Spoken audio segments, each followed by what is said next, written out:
My name is Hilary Barroga. I'm the Continuum of Care Quality Improvement Manager, and I work in the County of Santa Clara's Office of Supportive Housing. I have been with the Office of Supportive Housing since 2014, and before that I spent 15 years working for a local nonprofit, and I've done a variety of things. I've worked in direct service, I've worked in their fundraising and communications, I've worked with grant compliance. I ended there as Chief Program Officer, so overseeing all of the direct service we provided to clients. And this position was created at the county when the changes in the hearth law required more administrative work from COCs. So the county took on the role of collaborative applicant for the Continuum of Care, and we created two positions, and so mine was one of those positions that was created. And for me, having done this work for a long time, it was really an exciting opportunity to think about working at a system level. I feel like I got my start in homeless services in San Diego, where I grew up, and was volunteered in various organizations through my high school. And so I feel like I've been doing this work that long, got my start there.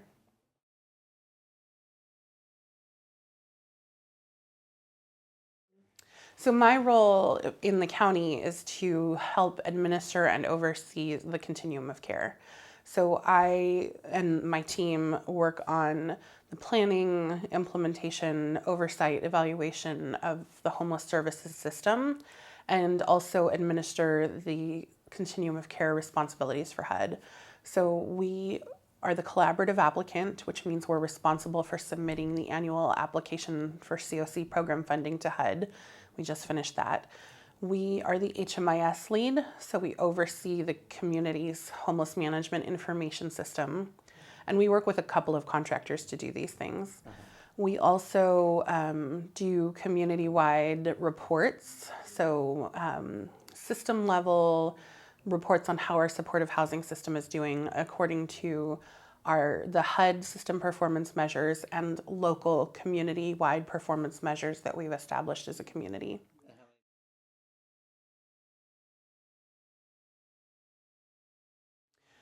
The Office of Supportive Housing, right now we have about 40 staff. We are hiring a lot more.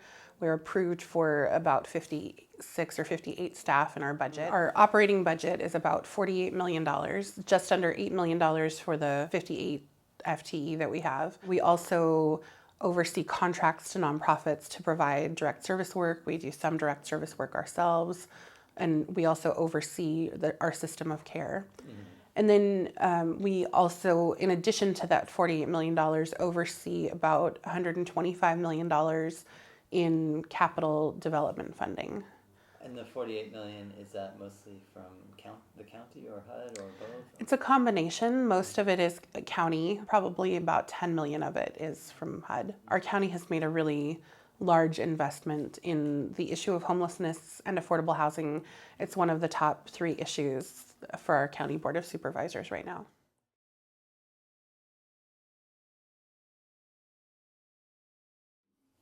How do you work with Destination Home? What is their role? How do you interact with them? We work really closely with them. So the Destination Home Leadership Board and the COC Board are comprised of the same individuals.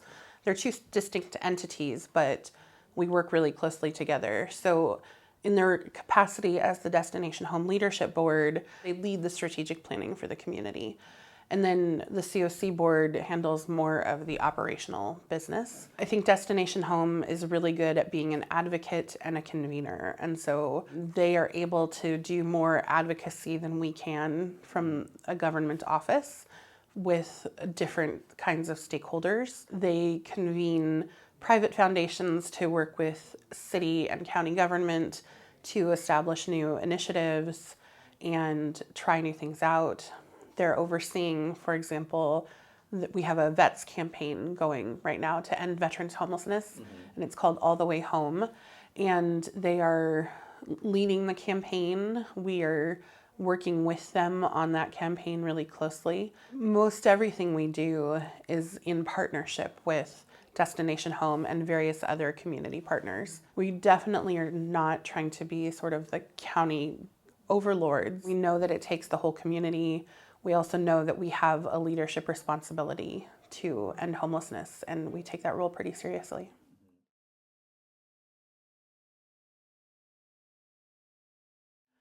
I think there are certainly people who come from other places thinking that there's going to be some like magic solution here. They hear that people are getting housed, they hear that our homeless numbers going down. You can't complain about the weather. I mean, I think some folks think that San Diego's weather is even better than the weather is here in Santa Clara County. Off the top of my head, I want to say roughly 80%. The people who are homeless here are people who last lived here in a permanent residence and became homeless while they were living here. I think that folks who come here as already homeless have a rude awakening when they come. One of the reasons that they come is in the past decade or so, we've had a lot of job opportunity here in Santa Clara County, both in the tech industry and the service sector who serve the tech industry.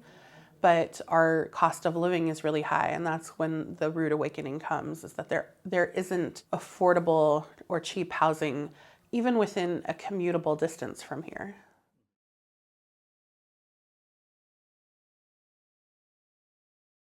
If the social worker were to determine the person came here just a few months ago, is there a process for returning them home or for not giving them housing? Or?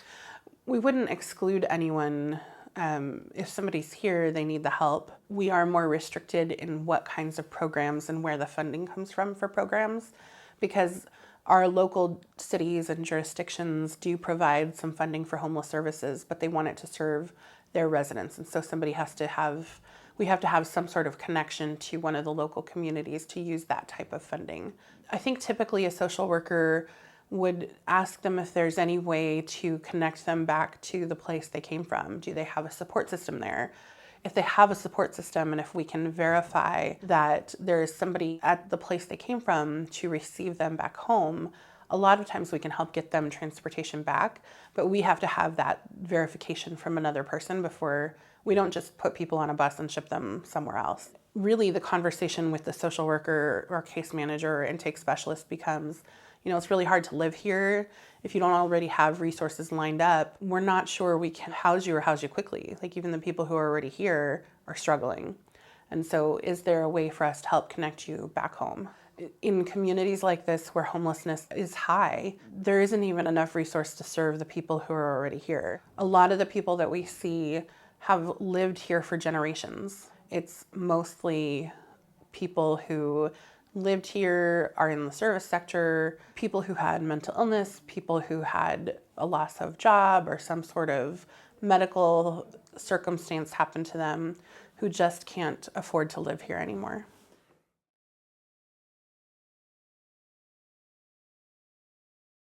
Most of the homelessness is in San Jose. Mm-hmm. How do you get the people who are not in San Jose or in communities that aren't as affected by homelessness to allow their government representatives to support it without voting their government representatives out of office? I think that we have homelessness in every part of the community. Our supervisors don't get pressure to not help or not provide the resources. In fact, the pressure that they get is bring more of the resources to our community, because so many of the resources get centered in San Jose, which is geographically in the middle of our county. In our biennial point in time count, our homeless census, we know geographically how many folks were counted in each city. And so Gilroy, which is the city in the south part of the county, for the past few surveys has had the highest per capita rate of any city. So there's definitely advocacy in the South County to invest more resource and help solve the problem there. And the same goes for our cities in the North County, that they know that there are people who are there. The advocacy becomes there are unique circumstances to the people we serve. So in the North County, they see more vehicular homelessness. The city of Mountain View has seen a lot of RVs popping up in the area. Gilroy has a lot more rural area, and so they'll see more people in remote encampments. So in our HMIS with our standard intake, we not only ask the standard that HUD asks, but we also ask, where is the last place you had a permanent residence? in which city do you live, in which city do you work, in which city do you or your children go to school. And so we know from that way if there's a tie to each of the individual cities.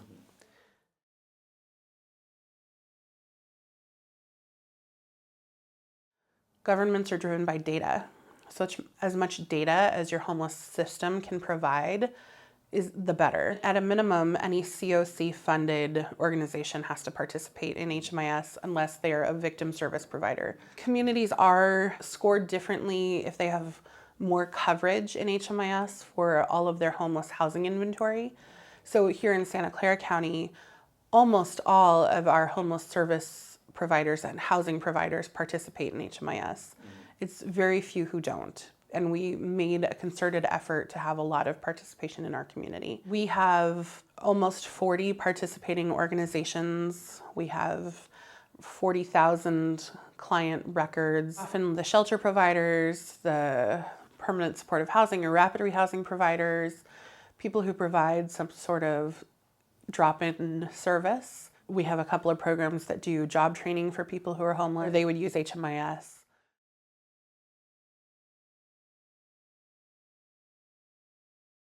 So in the cost study, we were able to warehouse data from HMIS, from our criminal justice database, and from our physical health database through the county and our behavioral health database through the county. So if a homeless individual has a health issue on the street and the ambulance comes, they always go to a county-funded hospital, or sometimes they go to a private hospital? They would go to whatever closest hospital was receiving patients. And if the closest one were a private hospital, how does that work? So if the person is covered by Medi-Cal or Medicare, then potentially the hospital could bill for that. And would that get tracked into the database? No. So here, we would only track the county health records. But I mean, for the cost study, would that be? In the cost study, it also was only the county health system. So it didn't include like private hospital cost. So the cost could have been greater than $60,000. Sure. Yeah.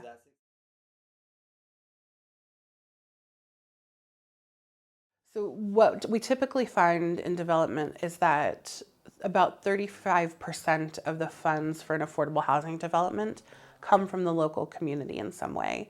And the rest of the funds are leveraged from either the federal government or the state, and a lot of it through tax credit incentives.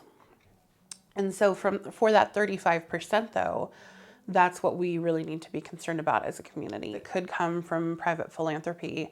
More likely it comes from some government source, a housing trust fund that we've put aside, or some other development source of funding through either tax revenues or other means. One of the ways that our community has been working together is to identify potential other opportunities. And one of those potential other opportunities is that in June, our County Board of Supervisors approved to put on the November ballot a general obligation bond for affordable housing.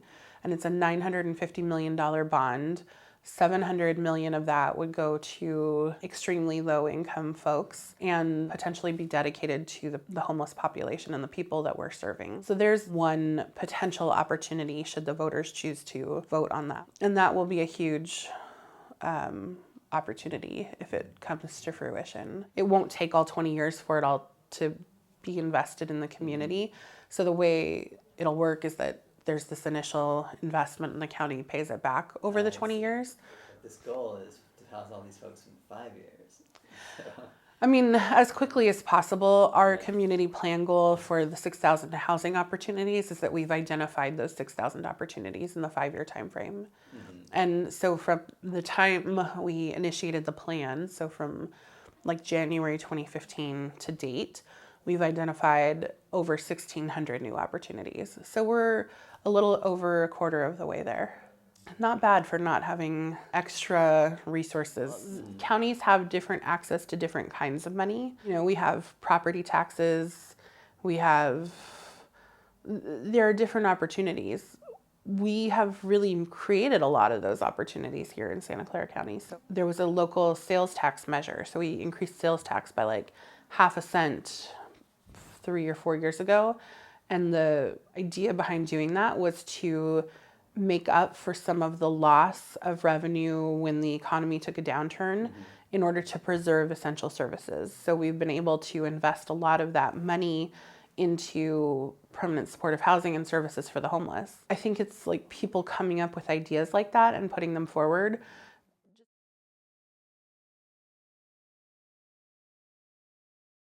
It's a team of people, but we are led by the director of the Office of Supportive Housing. His name is Keeley, and he works closely with the county executive leadership and board of supervisors. He reports to our county COO.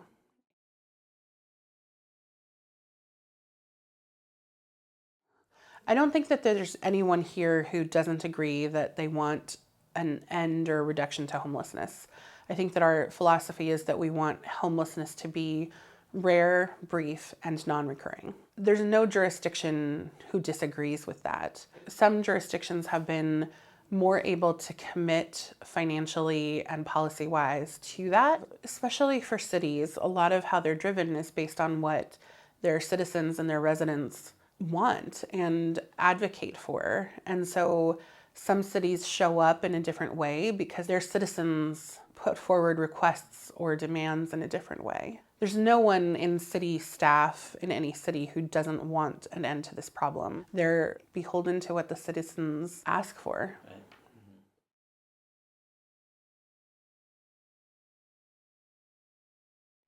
We haven't always, it took time to get to this place. It took the right people in the right leadership positions at the right time to get us where we are. What were the positions that need to really provide support for this? I think that if we hadn't had the right person in the destination home executive director role, so Jennifer, if we hadn't had her in this convener, advocate, like public-private partnership role, if we hadn't had the role of the director of now Office of Supportive Housing, but prior to that, homeless systems role, and had Key in that role, if we hadn't had sort of some key leaders who made those roles happen, if we hadn't had the county COO that we had at the time and the right person in the role of the director of the Department of Housing for the city of San Jose,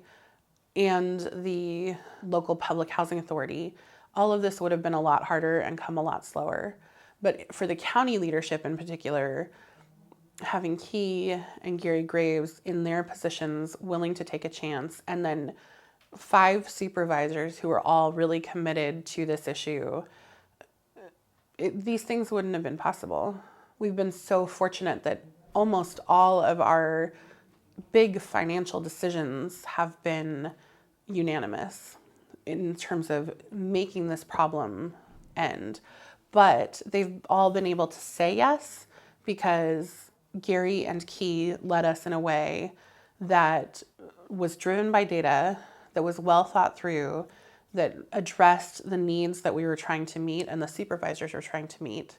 We've been able to present them with plans and ideas that are data-driven and that we think will work, and that they've been able to buy into because they've heard from their residents that it's important.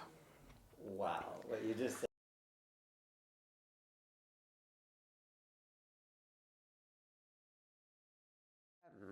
The governing body for the county is the Board of Supervisors. It's got 5 supervisors, and they oversee the administration, which is the county executive. The county executive has a team of folks who work with, and one of the folks is the chief operating officer. The chief operating officer oversees the Office of Supportive Housing. We have a director, so that's Key Lee, our boss. So then we partner closely with Destination Home, and they are a convener.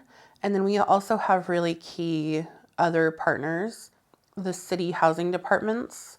In particular, the city of San Jose is a major partner, and their director of housing is Key. We also partner really closely with our public housing authority, which is the housing authority of the County of Santa Clara.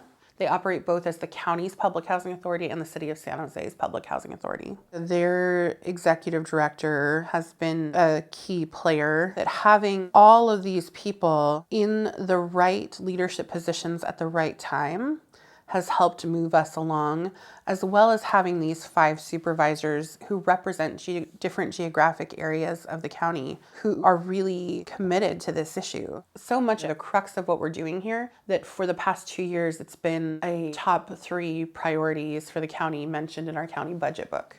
And then within the county, we have a health and hospital system, we have a social services agency, we have our criminal justice system. Those 3 systems are really key players in the work to end homelessness and the types of county departments that we work with really closely. That's social services agency, and so they do public benefits, How Works for families, and GA for single adults, general assistance. They also are our Department of Family and Children Services, or our child welfare system as part of social services.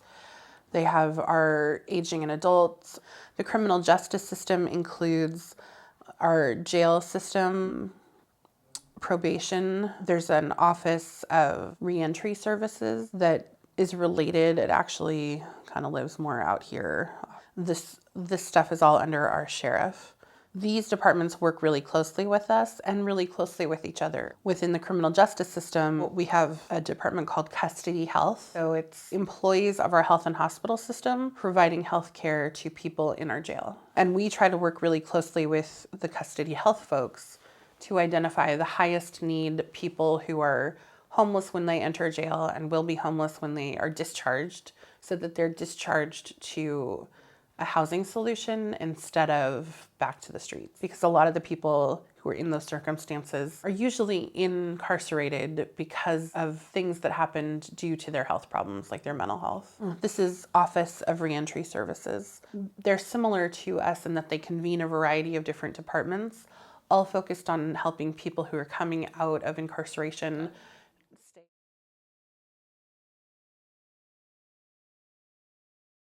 Then we also work closely with departments within the county that you wouldn't necessarily expect us to work with. We have a facilities and fleet department. They work closely with us to identify county-owned property where we might be able to build housing. Our budget includes funding for a position in their department, a realtor position, to help us vet properties when we see properties come up for sale and they're supposed to be looking for properties that would be suitable for housing. So we're trying to identify every possible piece of land, building that's appropriate to be acquired, houses that don't make sense for many other things that we can use for this system of care.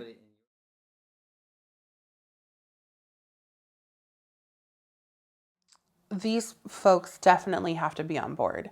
They're the ones who make the money come. They're the ones who have the authority. They're driven by what their constituents want. And so their constituents have to be on board too. We have the fortune of having a community that wants homelessness to end. And like any community, there are people who want it to end because of the human suffering. There are people who want it to end because it's in their backyard. There are people who want it to end because it's like impacting their quality of life, and financial reasons. One of the things that has been strong about our system of care has been that it doesn't really matter to us what the driving factor is for why somebody wants an end to homelessness. Everyone can participate as long as we're working toward the same goal.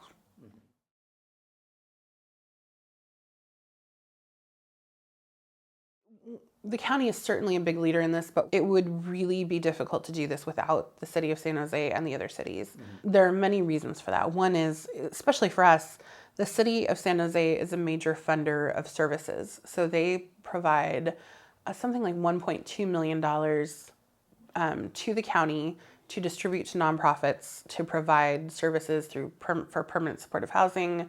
They help fund our HMIS. Another reason is that the city gets entitlement funding for homelessness through their emergency solutions grants, and we're not an entitlement jurisdiction. So the city of San Jose is the only city within the county that's an entitlement grantee. It's also from HUD, and it's focused on homeless services. Also community development block grants from HUD. Most of our jurisdictions are entitlement jurisdictions for community development block grants, but that money can be used both for capital funding and for services funding. So the cities they have to be key partners. Mm-hmm. They can bring some federal money, but also they control most of the time land use. If it's not land in an unincorporated area, then the city's ordinances and codes drive how a parcel of land can be used. And so that has been instrumental for us as we look at available parcels of land, county owned or possibly for the county to purchase. If we can't do the type of housing, and if the city isn't on board with helping flow these things through their planning commissions and their planning departments and all the different levels of approval and permitting and zoning, then we're kind of out of luck.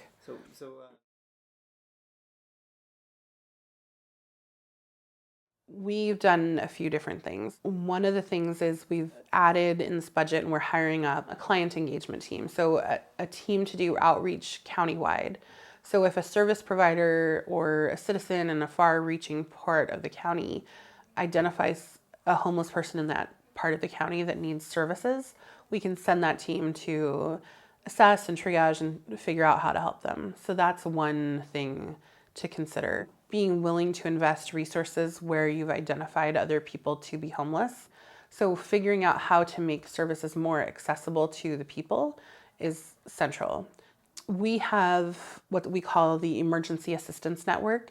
So there are 8 locations where community service agencies have additional services for the homeless. So they have deposit assistance and homelessness prevention assistance.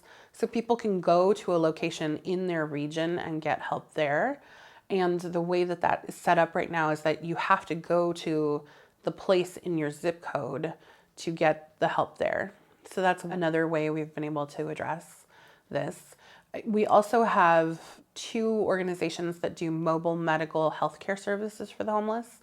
Both of them have stationary clinics, but both also have mobile medical units, a big bus that goes to various shelters or places with high populations of homeless folks. Other ways are that these kinds of services can be co-located. If there is a medical clinic that folks can go to with Medi-Cal, then making sure that there's some sort of housing support there occasionally, depending on what resources you have and how things are structured. One of the things that our emergency assistance networks can do is they have folks to help people apply for and screen eligibility for food stamps.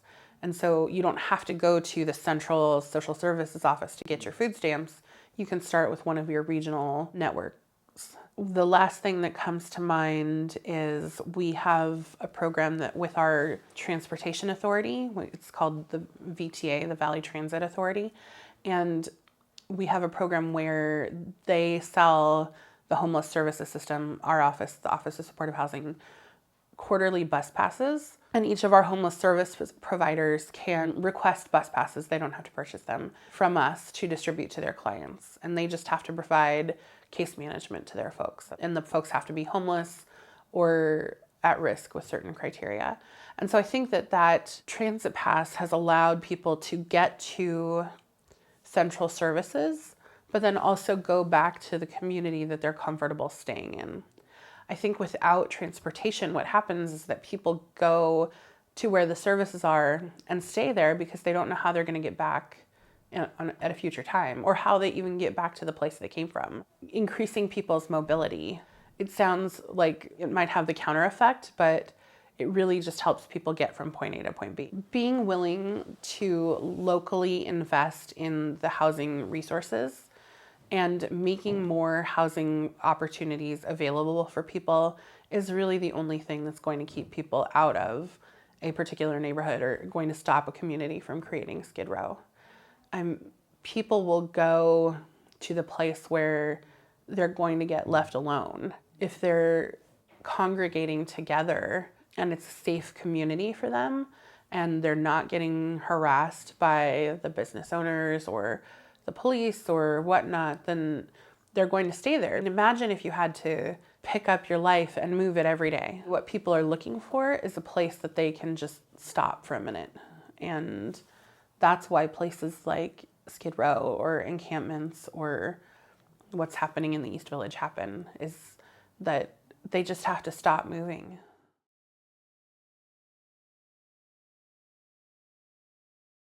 And we have a coordinated assessment system for housing interventions, permanent supportive housing or rapid rehousing.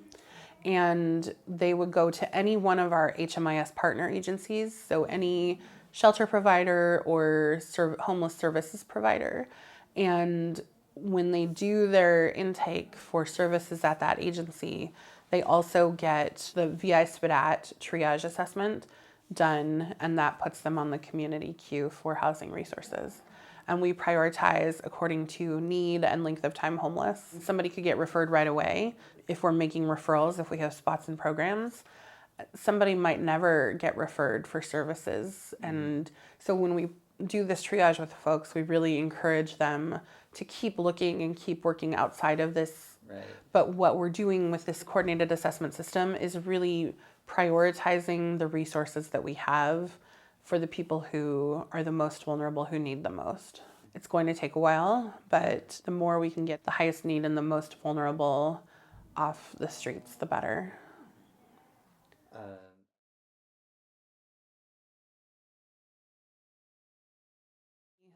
What it comes down to is leadership. A core group of folks in the right positions have to decide that this is an important issue to address and have to champion it. Finding one or two or three or four, depending on like the scope of it, elected officials who are willing to take this on as a cause is important. The way to get them involved is really understanding what motivates them both personally and politically. One of our supervisors who early on was a big supporter, we know is very driven by the numbers and the cost. We're a pretty liberal community, and I would say that he's probably on the more conservative end of like folks here. So he was very fiscally driven, like show me that this is better financially. And he has a really great heart. So it's not that he doesn't care about the people, but he also has a responsibility to our citizens to make sure that the public resources that he oversees are well cared for. It was really through his leadership and understanding that folks like him want to know what the financial benefit is also, that helped us drive toward our cost study and really demonstrate that it really does cost less to house people than to provide them with all of the emergency services that they're using because they're unhoused. The mayor of San Jose right now has been involved in this issue for a long time. He volunteered actually at the organization I used to work for back before he had a political career. He was a tutor for homeless children. And so this has been an important issue for him even before that, but understanding this is among the many important issues for him and knowing how to involve him and get him working was really important. A lot of how we've gotten folks is bringing them closer to the issue. You know, you end up in this like elected position and you drive by the homeless, but you don't necessarily have conversations with folks with lived experience. Having some of your nonprofit leaders or county or city staff, having some of your homeless service provider leaders, inviting your county or city staff out with our outreach teams in small groups to meet people on the street and see what the conditions are. Bringing people closer to the issue is really what motivates the change. We are humans, and so we have a lot of that doubting Thomas about us, right? We hear it, we see it, but we believe it once we touch it. Most people don't say no. I won't go visit your shelter. I won't go visit your encampment. Even if nothing else, it's a great political win for them to say that they were out among the people. But most of the people who get elected, this may be a controversial statement, but most of them have really good hearts. And it's really about like, how do you start to talk to their heartstrings? And then how do you work them through the logical argument of why change is better?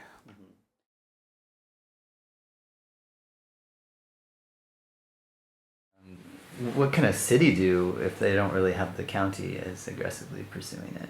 What they do is they start to get the city's buy-in or the county's buy-in. So the city's job would be like, hey, county, Yeah, we do need this. you. Uh-huh.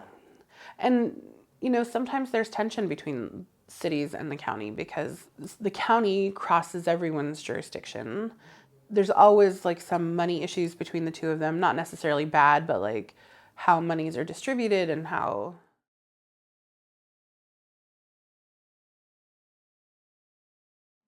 It's finding like the people in the county who care about this. It's finding the county departments who either are the most financially impacted by the issue of homelessness or who already have a responsibility. We didn't start out like directly under the county executive.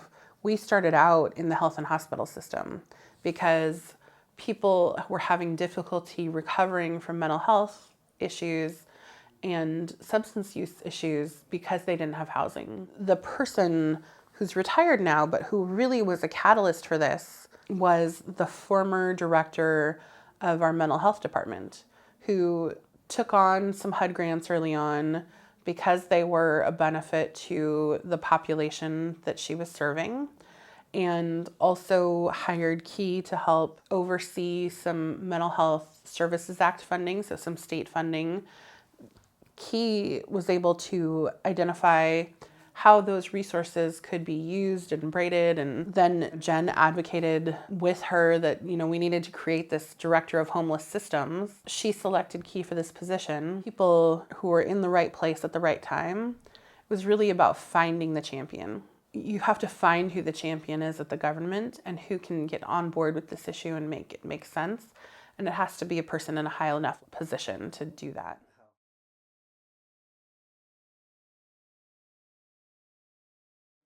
How high? What's the appropriate level? Like a director level person of a department or a sub-department. And before Key's position, we had a manager level position, but the manager didn't have enough authority, influence. So like the director of health and hospitals. Or even like the director of one of the subgroups of that. So like the director of, for us, it was the director of the mental health department who took it on.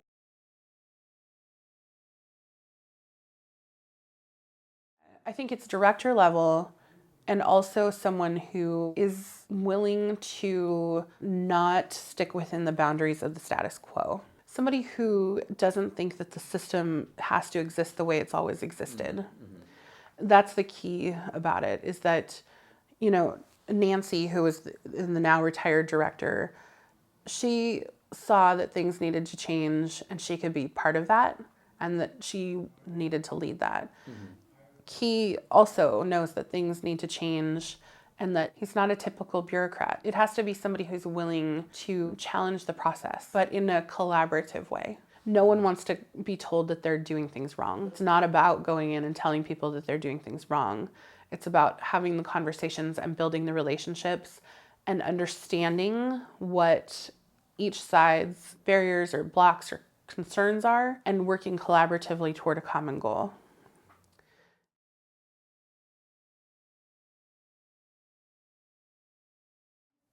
When we made early on change, some of the biggest skeptics were the homeless service providers. And so with any sort of change effort, you have to build buy-in. And the more engaged you can be with the people and the more involvement they have in how the system changes, the more buy-in that they will have.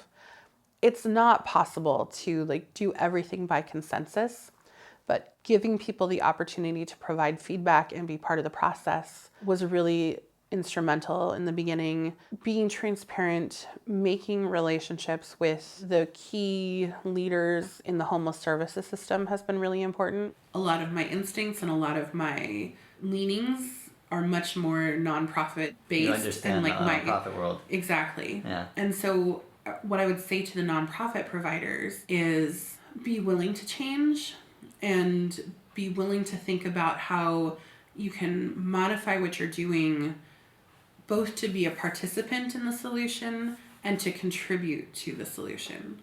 Because we don't do all of this alone. This isn't like the Office of Supportive Housing is Superman coming to take over the world. We issue millions of dollars in contracts, but over the years, our contracts to nonprofits have changed so that they're more efficient and they're more effective in the solution. We've increased the requirements, but we've also been willing to look at what the full cost is of doing this business. So for the nonprofits, it's making sure that the government funders understand the full cost of business and that the nonprofits are being really transparent about that. And then for the government side and the funders, it's important to consider how you don't be a burden with your funding. You fund fully, if possible, including their indirect overhead costs. And we've been pretty good about that, but it's taken us having a lot of general fund dollars to be able to have that flexibility.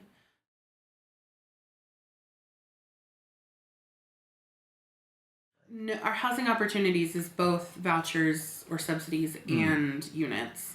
So we've funded units that are still to be built. We have a few projects that are just about to open, a couple that have already opened. So in terms of physical structure, and what we know is that we have to build more because the existing housing stock isn't enough. So in San Diego, with these vouchers that people can't spend because there's nowhere to spend them, any thoughts or advice? One thing that's been really successful in our veterans campaign is we have a landlord incentive program. We've worked it out so that if the landlord is willing to rent to a vet and they'll enter into a year lease, then we will do a landlord incentive payment. I think it's like $1,500. It's like for every lease that they do. So, people go into the landlord business to make money. It's their business, and so they're driven by money. And so it's a couple of things. It's having somebody to manage the landlord incentive program, having folks who are dedicated to looking for housing, and it's being willing to house people where the housing is available, but also according to their choice. This is how to involve the other cities as well. Are there opportunities in other cities in the county with more vacancy? We have one nonprofit who manages the landlord incentive program. Another nonprofit is our rental assistance program administrator. So we did a request for a proposal. Anytime we have new money for subsidies, it goes into the pot of this agency and they write the checks and they do the housing inspections, and they have housing specialists whose job it is to make landlord relationships and maintain landlord relationships. Once you find a group of landlords, because there aren't that many of them, you have to build the relationship. It's like fund development. You have to build the relationships with landlords too, incentivize them to participate, and then have staff who stick with the clients and can respond to their concerns. People just not knowing how to be good tenants, so maybe having too many guests over, maybe doing some property damage. We have funds to help cover damages. It's not often that it happens, but it's often enough so that the service staff are connected enough to the landlords, that they're out at the property, that they're visiting. The landlord-tenant relationship needs to be maintained, so they're still doing their lease violation notices that they need to do, but also looping in the service staff so that the service staff can help mitigate those concerns. Service staff working with the clients to help them understand what it's like to be, how to be good tenants, doing home visits occasionally. If you've been homeless 10 years, you kind of forget how to live inside. And I think that folks who are longer term homeless, who have built a good street community, feel a lot of guilt when they move in, like sort of almost a survivor's guilt sort of thing. And so they want to invite their friends over. They want to help them. But then it ends up being more trouble for those folks. And it's also not leaving people once they're housed, house them and stick with them for a little while, especially folks who are long-term chronically homeless.